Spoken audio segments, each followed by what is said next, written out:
कितना भी पितृदोष हो, कितना भी, बेटों की शादी नहीं हो रही, बेटियों का संबंध नहीं आ रहा, घर में क्लेश बना हुआ है, अशांति बनी हुई है, मानसिक टेंशन बना हुआ है, 1 रुपए कमाओ 1.25 रुपए खर्च हो रहा है,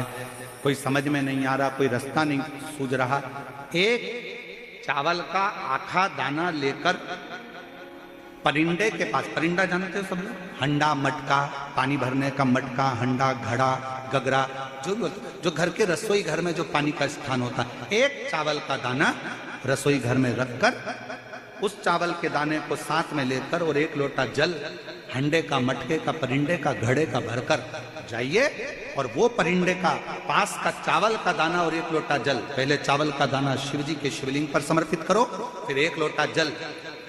जहां जलाधारी होती है, जलाधारी इधर की है तो आप इधर खड़े हो, जलाधारी उत्तर की है तो आप यहां दक्षिण की ओर खड़े होकर शिव जी पर जल चढ़ाना प्रारंभ करें।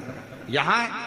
जल बह रहा है शिवलिंग का तो आप इधर खड़े होकर जब जल चढ़ाओगे, चावल का दाना रखकर, कैसा भी पितृदोष हो वो सारा पितृदोष समाप्त होता ही है और घर में शुभ कार्य होता है। पितरों की शांति का मूल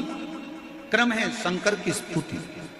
कोई न कह दिया वास्तु के हिसाब से तुम्हारी बाथरूम गलत बनी है, तुम्हारा दरवाजा बना है गलत, तुम्हारा रसोई घर गलत बना हुआ है, सीढ़ियां गलत बनी है, ये गलत बना है, वो गलत बना है, सारा तोड़ तोड़ा के तुमने बार बार बनाया, सीढ़ी इधर लगा दी उसके कहने पर, तुमने बाथरूम उधर बना ली उसके कहने पर, उसके बाद भी घर में शांति नहीं है, पूरा वास्तु के हिसाब से मकान बनाया, पूरे वास्तु के हिसाब से घर बनाया, उसके बाद भी अगर शांति नहीं है तो कुछ मत करो, 1 लोटा जल शिव जी को चढ़ाओ